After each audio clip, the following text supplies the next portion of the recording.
हम कथा सुनाते राम सकल गुण धाम की। हम कथा सुनाते राम सकल गुण धाम की। ये रामायण है पुण्य कथा श्री राम की। ये रामायण है पुण्य कथा श्री राम की। जम्बूदीपे भरत खंडे आर्यावर्ते भारतवर्षे एक नगरी है विख्यात अयोध्या नाम की। यह जन्म भूमि है परम पूज्य श्री राम की। यह जन्म भूमि है परम पूज्य श्री राम की। यह रामायण है पुण्य कथा श्री राम की। यह रामायण है पुण्य कथा श्री राम की। श्री सीताराम चंद्राभ्याम नमः। श्रीमद् वाल्मीकीय रामायण भारत का स्वर्णिम महाकाव्य। अयोध्या कांड 26वां सर्ग।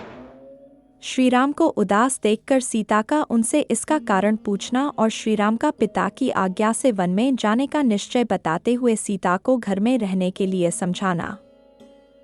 धर्मिष्ठ मार्ग पर स्थित हुए श्रीराम माता द्वारा स्वस्तिवाचन कर्म संपन्न हो जाने पर कौसल्या को प्रणाम करके वहां से वन के लिए प्रस्थित हुए। उस समय मनुष्यों की भीड़ से भरे हुए राजमार्ग को प्रकाशित करते हुए राजकुमार श्रीराम अपने सद्गुणों के कारण लोगों के मन को मथने से लगे। ऐसे गुणवान श्रीराम को वनवास दिया जा रहा है, यह सोचकर वहां के लोगों का जी कचोटने लगा। तपस्विनी विदेहनदिनी सीता ने अभी तक वह सारा हाल नहीं सुना था। उनके हृदय में यही बात समाई हुई थी कि मेरे पति का युवराज पद पर अभिषेक हो रहा होगा। विदेहराज कुमारी सीता सामयिक कर्तव्यों तथा राजधर्मों को जानती थी। देवताओं की पूजा करके प्रसन्न चित्त से श्रीराम के आगमन की प्रतीक्षा कर रही थी। इतने में ही श्रीराम ने अपने भली भांति सजे जाए अंतःपुर में, जो प्रसन्न मनुष्यों से भरा हुआ था, प्रवेश किया। उस समय लज्जा से उनका मुख कुछ नीचा हो रहा था। सीता उन्हें देखते ही आसन से उठकर खड़ी हो गईं। उनकी अवस्था देखकर कांपने लगी और चिंता से व्याकुल इंद्रियों वाले अपने उन शोक संतप्त पति को निहारने लगी। धर्मात्मा श्रीराम सीता को देखकर अपने मानसिक शोक का वेग सहन न कर सके, अतः उनका वह शोक प्रकट हो गया। उनका मुख उदास हो गया था। उनके अंगों से पसीना निकल रहा था। वे अपने शोक को दबाए रखने में असमर्थ हो गए थे। उन्हें इस अवस्था में देखकर सीता दुख से संतप्त हो उठीं और बोली, प्रभो, इस समय यह आपकी कैसी दशा है? रघुनंदन, आज बृहस्पति देवता संबंधी मंगलमय पुष्य नक्षत्र है, जो अभिषेक के योग्य है।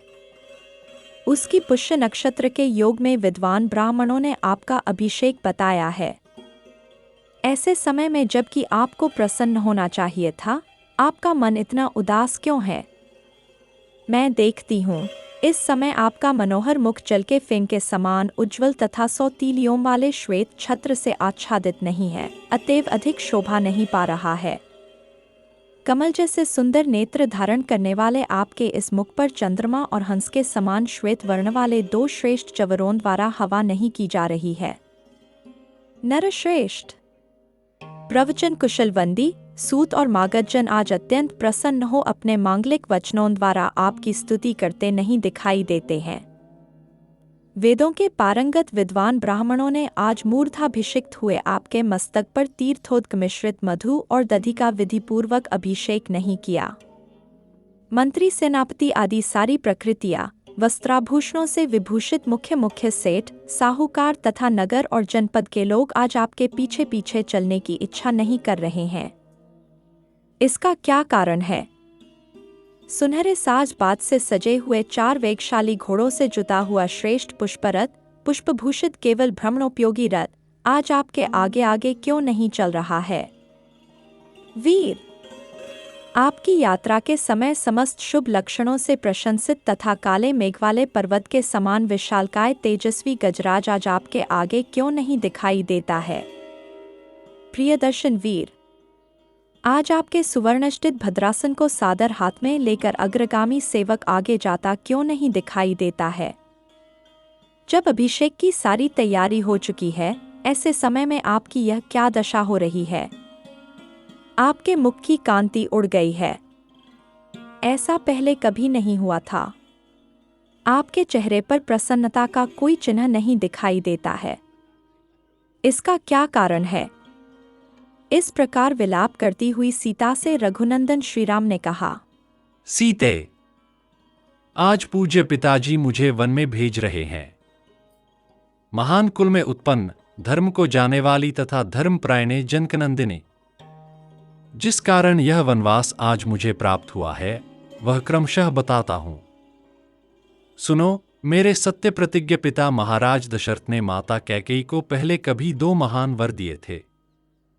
इधर जब महाराज के उद्योग से मेरे राज्याभिषेक की तैयारी होने लगी, तब कैकेयी ने उस वरदान की प्रतिज्ञा को याद दिलाया और महाराज को धर्मतः अपने काबू में कर लिया।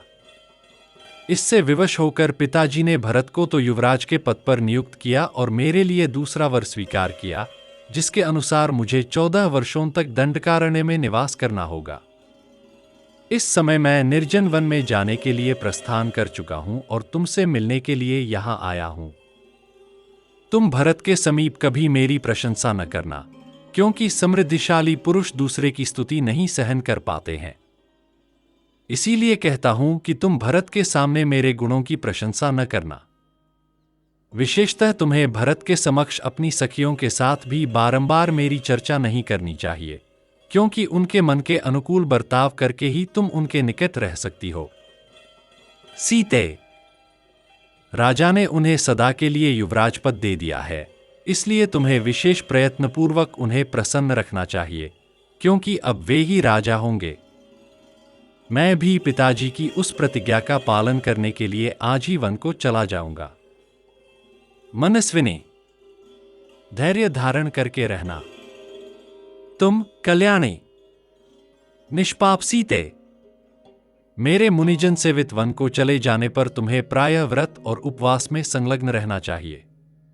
प्रतिदिन सवेरे उठकर देवताओं की विधिपूर्वक पूजा करके तुम्हें मेरे पिता महाराज दशरथ की वंदना करनी चाहिए। मेरी माता कौसल्या को भी प्रणाम करना चाहिए। एक तो वे बूढ़ी हुई, दूसरे दुख और संताप ने उन्हें दुर्बल कर दिया है, अतः धर्म को ही सामने रखकर तुमसे वे विशेष सम्मान पाने के योग्य हैं। जो मेरी शेष माताएं हैं, उनके चरणों में भी तुम्हें प्रतिदिन प्रणाम करना चाहिए, क्योंकि स्नेह, उत्कृष्ट प्रेम और पालन पोषण की दृष्टि से सभी माताएं मेरे लिए समान हैं। भरत और शत्रुघ्न मुझे प्राणों से भी बढ़कर प्रिय, अतः तुम्हें उन दोनों को विशेषतः अपने भाई और पुत्र के समान देखना और मानना चाहिए। विदेहनंदिनी, तुम्हें भरत की इच्छा के विरुद्ध कोई काम नहीं करना चाहिए, क्योंकि इस समय वे मेरे देश और कुल के राजा हैं। अनुकूल आचरण के द्वारा आराधना और प्रयत्नपूर्वक सेवा करने पर राजा लोग प्रसन्न होते हैं तथा विपरीत बर्ताव करने पर वे कुपित हो जाते हैं। जो अहित करने वाले हैं, वे अपने औरस पुत्र ही क्यों न हो, राजा उन्हें त्याग देते हैं और आत्मीय न होने पर भी जो सामर्थ्यवान होते हैं, उन्हें वे अपना बना लेते हैं।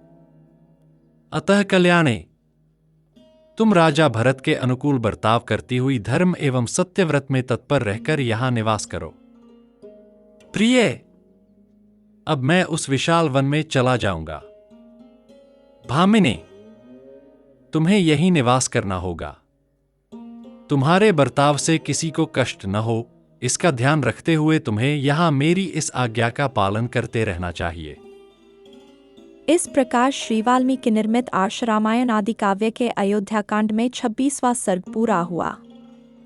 हम कथा सुनाते राम सकल गुण धाम की, हम कथा सुनाते राम सकल गुण धाम की। ये रामायण है पुण्य कथा श्री राम की।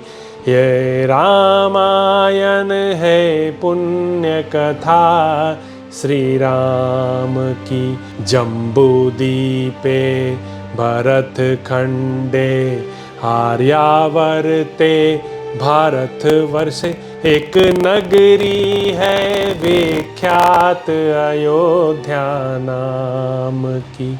यह जन्म भूमि है परम पूज्य श्री राम की। यह जन्म भूमि है परम पूज्य श्री राम की।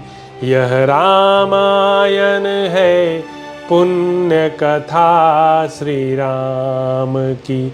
यह रामायण है पुण्य कथा श्री राम की।